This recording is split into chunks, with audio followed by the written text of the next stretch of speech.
ढेंकानाल महोत्सव उद्घाटन संध्या ढेंकानाल महोत्सव और पल्लीश्री मेला मंगलवार संध्यारे उद्घाटित हो जाइछि। ढेंकानाल महिषापट पल्लीश्री मेला पड़िया ठारे आयोजित महोत्सव को खाद्य जोगाण और खाउटी कल्याण एवं विज्ञान और प्रजुक्ति विद्या मंत्री श्री कृष्णचंद्र पात्र यहाकू उद्घाटन करिसेंति। मंत्री श्री पात्र कहिथिले जिला महोत्सव अवसर में जिलार कलाकार संस्कृति प्रेमी विशेष खुशी होइछन्ति। समस्तक सहयोग रे महोत्सवर पुनरुद्धार हो पारिछि। एहा आ जेभली बंद न हेबो सेथिपाई समस्ते संक नेबाकू हेबो। महोत्सवर ए मंच जिलार विकास चिंतन पाई अवसर देव, कलाकार को मंच देव। मुख्यमंत्री अतिथि भाव आसबार कार्यक्रम रही कपिलासर विकास सप्त सज्जार उन्नति सह ढेंकानाल कॉलेज को विश्वविद्यालय दाबी जणाइबा बोली कहिथिले। नुआ सरकार आसिया परे बाजीराउतଙ୍କ जन्म शतवार्षिकी अवसर में बाजीराउतଙ୍କ गाँवर विकास पाई अनुदान दि जाइछि। गंदिया को विज्ञपित अंचल परिषद भाव घोषणा कर एबे सुधा 7,50,00,000 अनुदान दिया सरिलाणी बोली कहिथिले। ढेंकानाल मेडिकल कॉलेज प्रतिष्ठा पाई जगह चिन्हट चली। ढेंकानाल सहर में 25 कोटी व्यय प्लानेटोरियम प्रतिष्ठा हेबो बोली कहिथिले। स्वदेशी भावना रहिले देशर विकास होई पारिबो। महिला मानक हाथ तियारी सामग्री किणिले सेमानकर आर्थिक उन्नति घटिबो।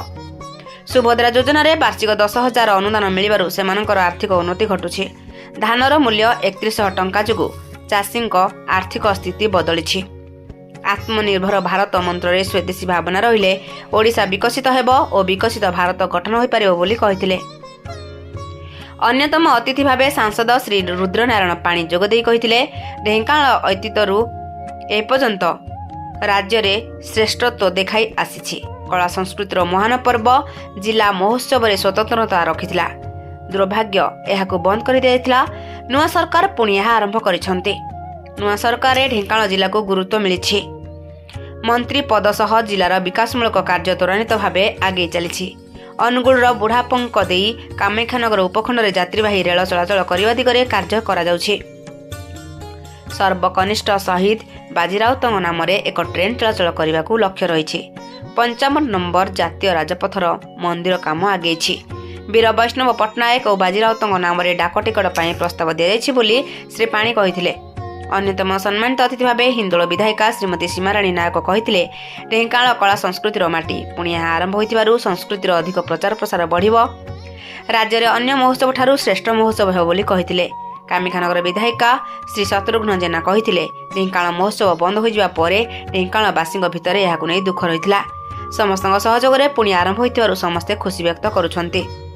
जिलापाल तथा जिला संस्कृति परिषदर अध्यक्ष श्री आशीष ईश्वर पाटिल सभापतित्व करने सह स्वागत वक्तव्य रखिथिले। प्रतियोगितार कृति प्रतियोगी को सम्मानित कराଯାଇଥିଲା। जिला संस्कृति अधिकारी अभिषेक बेहरा धन्यवाद देथिले। ढेंकानालରୁ ମାଳବିକା ବେହେରାଙ୍କ रिपोर्ट रूपाथालिया न्यूज।